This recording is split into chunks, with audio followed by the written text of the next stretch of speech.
유난히 어둡고 달이 밝은 밤에 한 시골에 있는 이름도 없는 산의 흙에서 한 아이가 태어났습니다.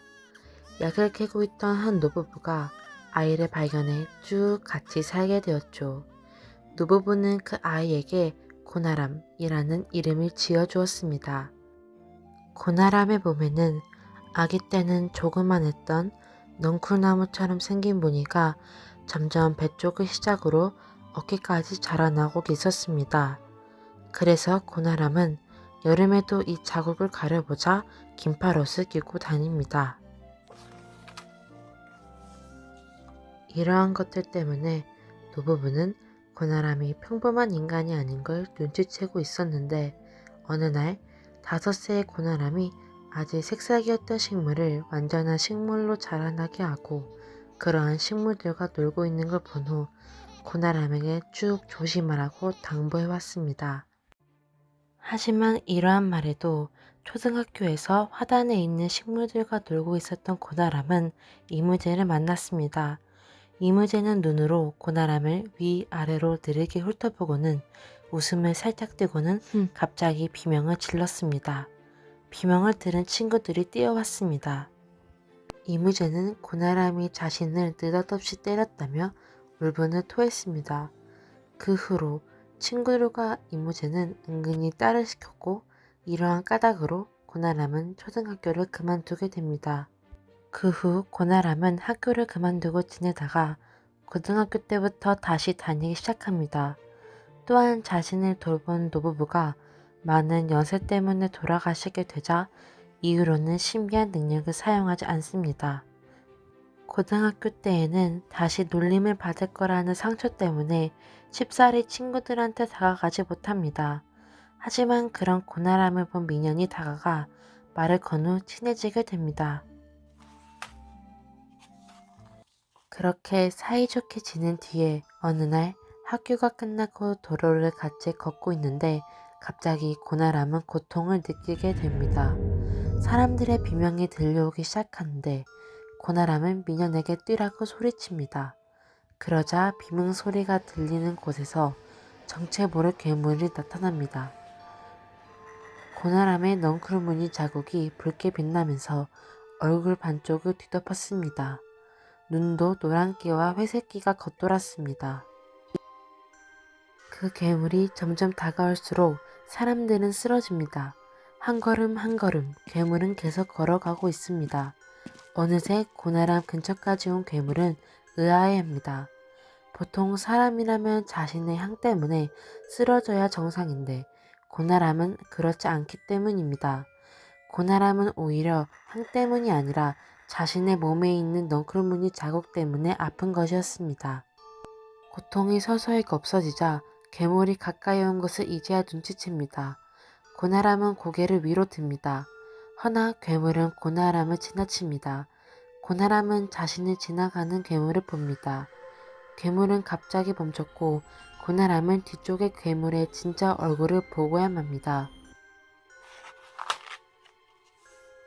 고나람은 뒤로 한 발자국씩 물러나고 괴물은 꽃의 수술대로 촉수로 기용하여 날카롭게 세웠습니다. 고나람과 괴물 사이에 고요한 정적이 흐르고 괴물은 공격하기 시작합니다.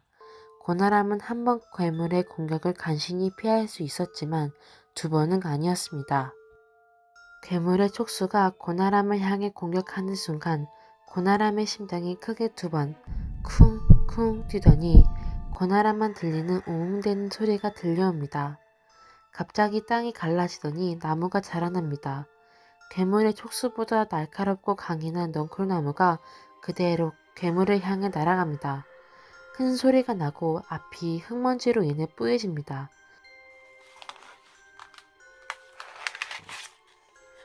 고나람이 눈을 뜨자 보이는 것은 괴물의 중심부를 관통한 넝쿨나무와 자신의 눈앞에 있는 괴물의 촉수입니다. 괴물의 촉수보다 넝쿨나무가 훨씬 빨랐습니다. 그렇기 때문에 괴물은 곧 쓰러졌고 가루가 되어 산산이 흩어졌습니다.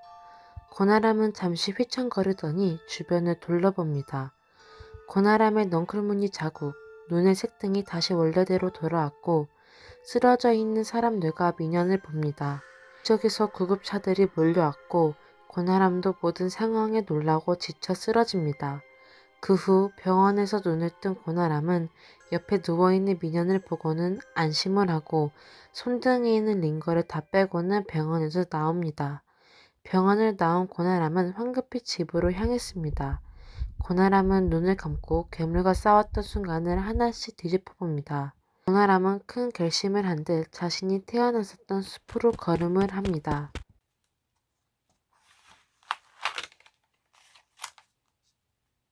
고나람은 숲에 발을 대자 알 수 없는 신비한 느낌을 받습니다. 고나람은 계속 숲을 걷고 있던 도중 땅에서 마치 길을 알려주는 것처럼 길을 만들어줍니다. 고나람은 그 길을 따라 걷습니다. 걸은 지 몇십 분이 되고 나자 이전의 숲과는 다른 황폐해지고 아파 보이는 숲이 있었습니다. 고나람은 이 광경을 보고 가슴 한편이 욱신거리는 아픔을 느끼는 것 같았습니다. 고나람은 그 속에서 아직 허리를 펴지도 않은 싹을 보고 나서 어루 만져줍니다. 그러자 싹의 생기가 돌아오고 완전하게 자라나게 됩니다. 고나람은 눈을 질끈 감고 크게 소리칩니다.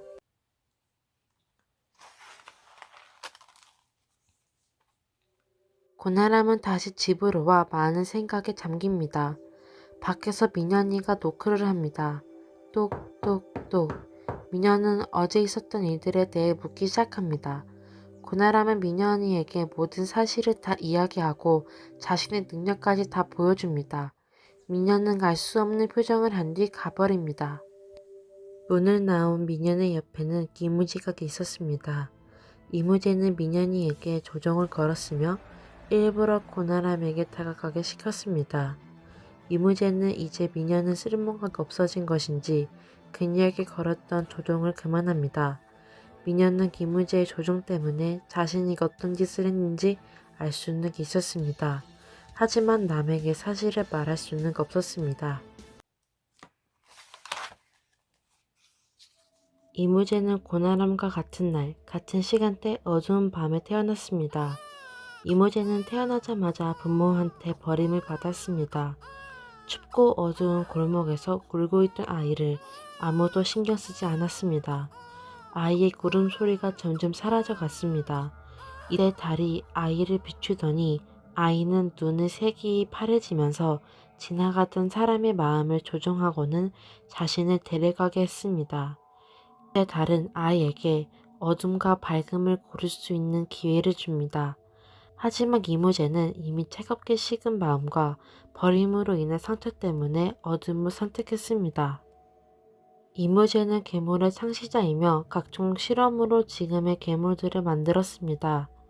이무제는 사실 사람들을 위해 괴물을 만들었었는데 그 이유는 자신이 못났기 때문에 벌어졌다고 생각했고 최대한 노력해서 사람들의 시선과 관심을 독차지하고 싶었기 때문입니다. 첫 번째 괴물 루얼은 향에 쉽게 유혹당하고 꽃에 빠지고는 뒷모습을 보고 경악하는 사람들이 나약하고 도움이 필요한 사람으로 판단하여 다시는 유혹당하지 말라고 그들의 눈의 초점을 빼앗았습니다.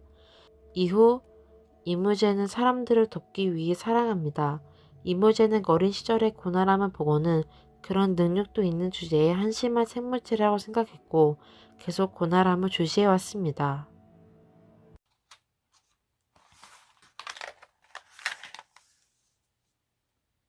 그날 밤 고나람은 한 택배를 받습니다. 택배 안에는 죽어버린 나뭇잎과 꽃잎이 다 찢어진 꽃 한 송이가 있습니다. 그리고 기무제가 라는 편지가 있습니다. 그리고 그 뒤에는 한 주소가 있습니다. 고나람은 기무제에게 가기 위해 준비를 하고 현관문을 닫습니다.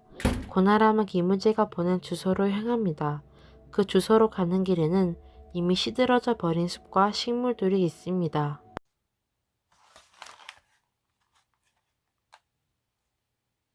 주소에 도착한 고나람은 그곳에서 민현을 발견합니다. 놀란 듯한 고나람은 민현을 보며 왜 여기 있냐는 듯한 표정을 짓습니다. 하지만 모든 것을 알고 있었던 고나람은 계속 걸어갑니다. 민현은 그런 고나람을 보고 울음과 웃음이 섞인 표정을 하고 고나람의 소매를 잡습니다. 고나람은 미년의 손을 소매에서 뗍니다. 미년을 조심해 라는 말을 하고 이무제의 조종이 끝나 기절합니다. 고나람은 허름한 들판 위에 서 있는 이무제를 바라봅니다. 이무제는 이제 왔냐는 듯 씩 웃었습니다. 이무제는 고나람이 너무나 약해서 혹시 불리할까봐 고나람을 일부러 유리한 장소로 불렀다고 말합니다. 이무제는 한 걸음 한 걸음 오더니 왜 가만히 살면 되지?